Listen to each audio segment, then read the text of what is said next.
오늘 주신 고린도서 13장 4절 말씀을 가지고 하나님의 능력으로 살리라, 하나님의 능력으로 살리라라는 제목으로 주의 음성을 듣기를 원합니다. 여러분 우리가 누군가가 이렇게 기도를 할 때, 회중 기도를 할 때, 혹은 누군가 제가 이렇게 말씀을 전할 때 우리에게 늘 중요한 마음이 있는데 그것에 대해서 공감하는 마음입니다. 공감하는 마음. 그래서 예전에도 한국에서 그게 약간 부정적으로 들리는 경우도 있었지만 목사님들이 이렇게 설교를 할 때 성도들에게 무엇을 잘하라고 얘기를 합니까?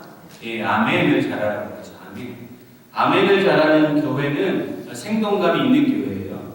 그런데 아멘이 없는 교회는 이게 어떤 교회예요? 생동감이 그만큼 떨어지는 교회입니다. 그렇다고 제가 말씀을 이렇게 말이 떨어질 때마다 아멘 하면 여러분이 이렇게 하라는 게 아니라 여러분의 마음속에 혹은 작은 소리로라도 맞습니다. 목사님 그렇게 주신 하나님의 말씀이 정말 맞습니다. 그렇습니다. 제가 그렇게 될 줄로 믿습니다. 그러한 마음을 가지고 여러분 아멘, 아멘. 그리고 누군가 아까 우리 영기자님 기도하셨지만 은혜롭게 그렇게 기도할 때 정말로 그렇습니다. 그렇게 되기를 바랍니다. 마음을 가지고 여러분 아멘, 아멘 하실 때 그때 정말로 하나님의 영이 우리들 가운데 더 풍성해지는 놀라운 역사가 있게 될 줄로 믿습니다. 네, 이럴 때 아멘 하십니다. 그렇게 될 줄로 믿습니다. 그럴 때 정말 하나님이 주시는 그 은총으로 말미암아 우리 교회가 진짜 하나님의 생명력으로 더욱더 충만하여지고 여러분 한 사람 한 사람의 영혼도 정말 하나님이 주시는 생명의 역사를 날마다 경험하게 되는 은총이 있게 될 줄로 믿습니다. 여러분 우리가 2016년 새해를 맞이했습니다. 새해가 되면은 우리가 늘 해보는 게 있는데 그것이 뭡니까? 예, 새해 새로운 결심을 해보는 거죠. 예, 결심을. 이제는 새해를 너무 오래 만다 보니까 이제 이런 결심조차 하고 싶지 않은 그것도 귀찮은 분 계십니까? 예, 심각한 상태입니다. 그렇다 그러면 새해에는 결심을 해야 됩니다. 결심을. 무슨 결심을 합니까? 내가 그동안 하지 못했던 거. 예를 들어 작년 한 해 동안에 운동을 하나도 못해서 몸이 약해진 사람은 내가 올해는 좀 운동을 열심히 해봐야 되겠다. 그래서 좀 건강을 찾아야 되겠다. 그리고 작년 한 해 동안에 너무 많이 잘 먹어가지고 살이 너무 많이 찐 사람은 내가 올해는 한번 살을 좀 빼봐야 되겠다. 이러한 결심들이 새해에는 우리가 세워야 된다는 겁니다. 외국의 한 연구 보고서에 보니까 새로운 결심으로 새해를 시작하는 사람은 그러한 결심을 하지 않은 사람에 비해서 그 목표를 달성할 확률이 무려 10배 이상 높다고 합니다. 그러니까 내가 새해가 돼가지고 운동을 해야 되겠다라고 결심을 한 사람은 그런 결심을 하지 않은 사람보다 그 목표를 달성할 가능성이 확률이 몇 배가 높아진다고요?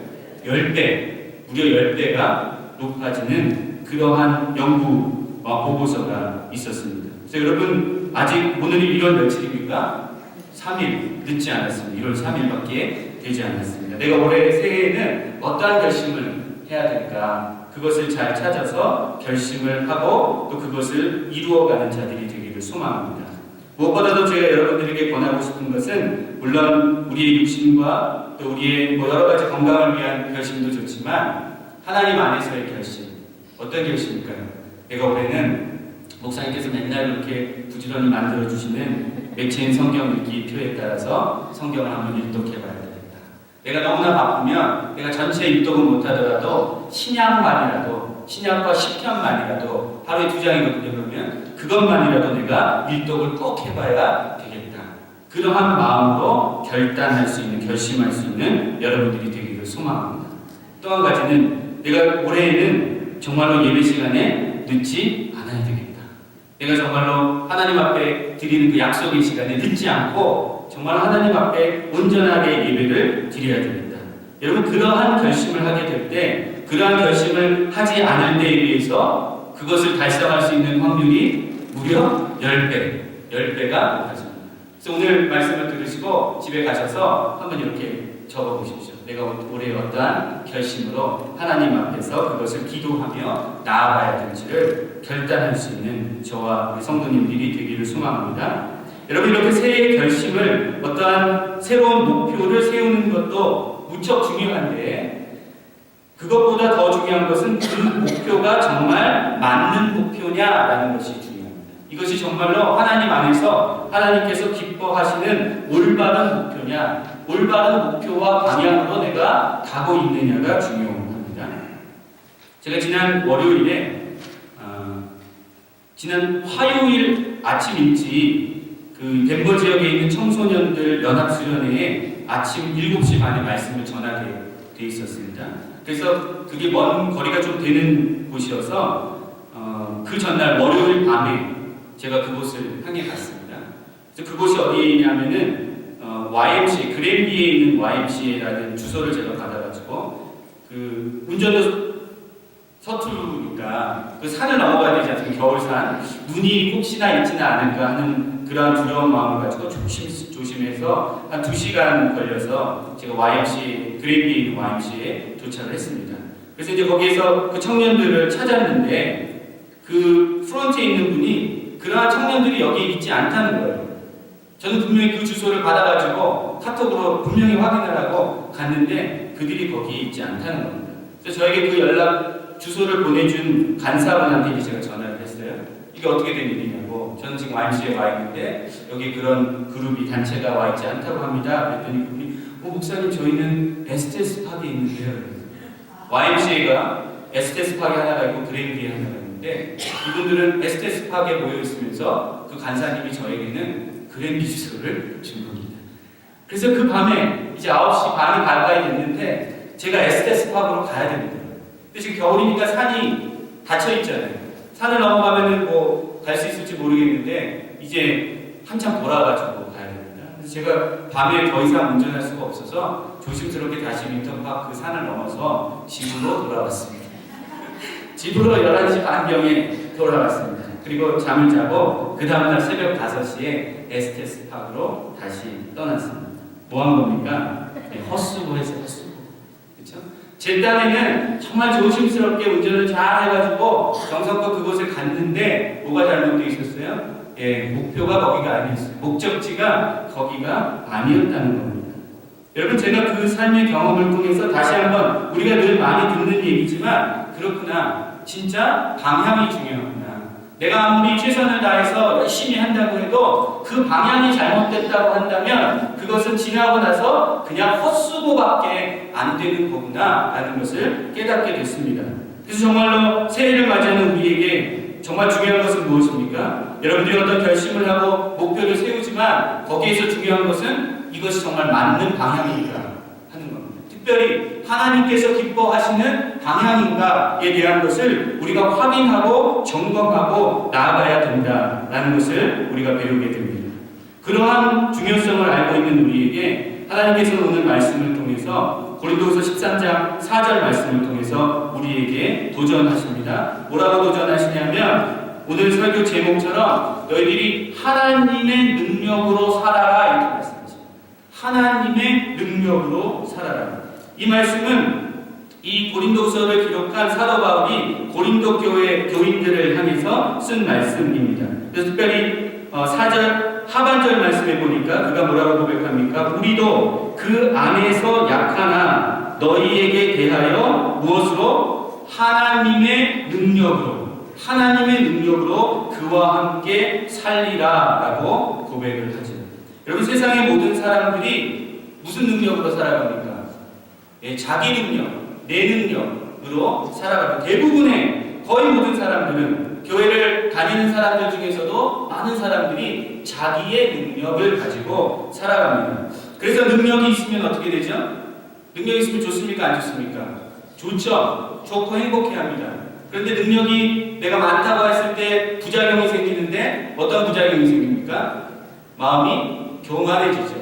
나만 잘났고 다른 사람들은 못난 것처럼 여겨져서 마음이 교만해지는 심각한 부작용을 겪게 됩니다. 능력이 있으면 행복해하지만 교만해지고 능력이 없으면 어떻게 합니까 여러분?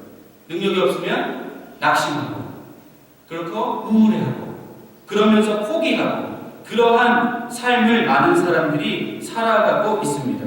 그런데 하나님께서는 오늘 말씀을 통해서 너희들이 그렇게 너희 자신의 능력으로 살지 말고 하나님의 능력으로 살아라고 우리에게 말씀해 주고 있습니다. 여러분 그러면 어떻게 하나님의 능력으로 살 수 있을까? 하나님께서 오늘 말씀을 통해 너희가 너희 자신의 능력이 아니라 하나님의 능력으로 살라고 말씀하시는데, 그러면 어떻게 하나님의 능력으로 우리가 살 수 있을까? 오늘 주신 말씀 4절 상반절 말씀 보면 우리 같이 한번 읽어볼까요? 시작. 그리스도께서 약하심으로 십자가에 못 박히셨으나 하나님의 능력으로 살아 계시니, 이렇게 말씀하죠. 그리스도께서 약하심으로 십자가에 못 박히셨으나 하나님의 능력으로 살아 계시니, 이렇게 말씀합니다. 여러분, 예수님께서 그 연약함을 가지고 약하심으로 십자가에 못 박히셨습니다. 이사야서 53장 7절 말씀에 보면 그가 도살자에게로 가는 양과 같이 끌려갔다. 그가 털 깎는 자 앞에 있는 어린 양이 조용함과 같이 그의 입을 열지 아니하셨다. 예수님께서 잡히셨을 때, 그리고 순환당하시고 십자가를 지시기까지 예수님께서는 약함 가운데 있으셨죠. 마치 도살자에게 가는 양과 같이 끌려가셨고, 그리고 털 깎는 자 앞에 있는 어린 양과 같이 그의 입을 열지 않으셨습니다. 그러면서 예수님께서 십자가에 못 박히셨습니다. 그런데 그 십자가에 못 박히심으로 말미암아 예수님께서는 하나님의 능력으로 어떻게 되셨어요? 다시 살아나셨습니다. 만약에 예수님께서 능력이 없으셨습니까? 예수님께서 능력이 있으셔서 십자가에서 내려와 봐라, 그러면 내가 네가 하나님의 아들인 줄 믿겠다라고 조롱하는 자들에게, 그래? 그럼 내가 내려와 봐 하고 내려오셨으면은 어떻게 됐을까요? 예수님께서 십자가에서 내려오셨어요. 그러면 어떻게 됐을까요? 하나님의 뜻이 이루어질 수가 없었죠. 하나님의 능력으로 죽은 예수 그리스도를 살리는 그 부활이라는 것이 있을 수 없었다는 거예요. 예수님께서 십자가에서 약하심으로 죽으셨기 때문에 하나님의 능력으로 살아나는 놀라운 역사가 일어나게 됐다는 겁니다. 여러분, 이와 마찬가지로 우리가 하나님의 능력으로 살기 위해서는 우리도 약함으로 십자가에 못 박혀야 합니다. 다른 방법이 없어요. 하나님의 능력으로 살기를 원하는 자들은 나의 약함으로 십자가에 못 박혀야 합니다. 하나님께서 우리에게 주신 많은 능력들이 있어요. 우리에게 주신 많은 재주들이 있고, 우리에게 주신 경험들이 있고, 그리고 우리가 가지고 있는 것들이 있습니다. 그런데 그것을 가지고 나 자신을 위해서 사용하는 것이 아니라 오직 하나님의 뜻을 이루기 위해서 사용하는 것이 바로 약함으로 십자가에 못 박히는 겁니다. 그렇죠? 내 유익을 위해서 그것을 사용하고 내 뜻을 이루기 위해서, 내 욕심을 위해서 그것을 살아가는 것이 아니라 오직 나에게 주신 모든 것들을 하나님의 뜻을 이루기 위해서 사용하는 자들이 바로 예수님과 같이 약함으로 십자가에 못 박히는 자들입니다. 그것이 바로 예수님께서 말씀하신 자기를 부인하는 것이고, 그리고 자기 십자가를 지고 예수를 따르는 겁니다. 우리의 부르심은 너희가 교회에 나와서 복을 빌고, 그리고 하나님 앞에 소리 지르고 울부짖고 해서 너희 배를 치우고 너희 욕심을 이루라고 하나님께서 부르신 것이 아니라는 거죠. 하나님께서 우리를 부르심은 오늘 주신 말씀처럼 내 뜻을, 하나님의 뜻을 위하여 부인하고 포기하고 오직 하나님의 영광을 위하여 살아가라고 우리를 부르셨다는 것을 오늘 말씀을 통해서 저희들이 다시 한번 깨닫게 됩니다. 여러분, 이 말씀을 기록하는 사도 바울도 비슷한 경험을 하게 됐죠. 오늘 이 말씀의 문맥이 어떻게 나온 거냐면, 사도 바울이 고린도 교회를 세웠잖아요. 개척을 했습니다. 그리고 나서 전도 여행을 하다가 사도 바울이 다시 한번 고린도 교회를 방문을 했어요. 그랬더니 고린도 교회의 일부 교인들 가운데 사도 바울을 대적하는 자들이 일어났어요. 그들이 바울을 뭐라고 대적합니까? 야, 사도 바울이 예수의 제자냐? 이렇게 사도 바울의 사도성에 대해서 그들이 대적을 합니다. 그리고 사도 바울이 가지고 있는 육체의 연약함, 그 육체에 가시가 있었다고 그러지 않습니까? 그 연약함을 가지고 바울을 자꾸 험담하고 그를 비난하는 자들이 있었습니다. 그리고 또한 사도 바울이 글을 쓸 때는 그의 말이 아주 좋았는데 그가 고린도 교회에 와서 말을 할 때는 말이 시원치 않다는 거예요. 마치 오늘날 좀 목사님 좀 설교가 좀 시원찮아 뭐 이런 거죠. 바울이 좀 그런 연약함이 있었다는 거예요. 그래서 바울에 대해서 적대하고 비난하는 험담하는 자들이 있었다는 겁니다. 그런데 그들을 향하여 바울이 뭐라고 고백합니까? 오늘 13장 4절 말씀 하반절에 있는 것처럼 우리도 그 안에서 우리도 예수 안에서 약하나 너희에게 대하여 하나님의 능력으로 그와 함께 살리라 이렇게 말합니다. 여러분 바울의 신앙은 어떤 신앙입니까? 갈라디아서 2장 20절에 있는 것처럼 나는 죽었다는 거예요. 그래 나는 약하다는 거예요. 이제는 내 욕심과 내 뜻을 이루고자 하는 그 마음은 그 동기는 이제는 나는 없다는 거예요. 나는 오직 나를 위하여 죽으신 그 예수만을 위하여 살겠다라는 것이 바울의 신앙 고백이에요. 그게 그의 삶이에요. 그렇기 때문에 그가 확신할 수 있었던 것은 무엇입니까? 나는 하나님의 능력으로 그와 함께 살게 될 것이다 라는 것을 그는 확신할 수 있었다는 겁니다.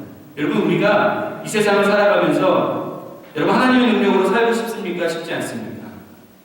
그거 쉽지 않으면 좀 이상한 사람이죠. 하나님의 능력으로 살고 싶지 않아요. 우리가 다 하나님의 능력으로 살고 싶어요. 그런데 그러지 못하는 이유는 뭐예요? 왜 그래요? 여전히 하나님보다는 내 뜻을 이루면서 살려고 해요. 하나님도 내 뜻에 도움이 되면 내가 잘 믿어보겠지만 별로 도움이 안 되면 하나님도 열심히 믿지 않으려고 하는 사람들이 많이 있다는 거예요. 여러분 진정으로 하나님의 능력으로 살고 싶습니까? 그러면 자신의 뜻을 위하여 살아가지 말고 정말로 나의 삶 가운데 하나님의 뜻이 어디에 있는가? 하나님께서 기뻐하시는 것이 무엇인가를 분별하고 살아가게 될 때 그런 자들에게 하나님께서 하늘의 능력을 부어주신다는 거예요. 그런 자들이야말로 하나님의 능력으로 이 세상을 살아가는 놀라운 역사가 일어나게 된다는 겁니다. 여러분 예전부터도 병법에 그런 말이 있지 않습니까? 필사즉생, 필생즉사라는 말이 있습니다. 이순신 장군도 이 말을 인용했죠. 반드시 죽으려고 하면은 산다. 전쟁에서 죽으려고 하면은 살지만 반드시 나는 살아야 되겠다고 하는 자는 어떻게 된다고 해요? 죽는다.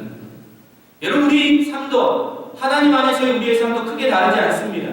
여전히 내 뜻만을 이루기 위해서 내 욕심만을 채우기 위해서 내 배를 채우기 위해서 살아가는 자들에게는 그들은 하나님의 능력으로 살아갈 수 없어요.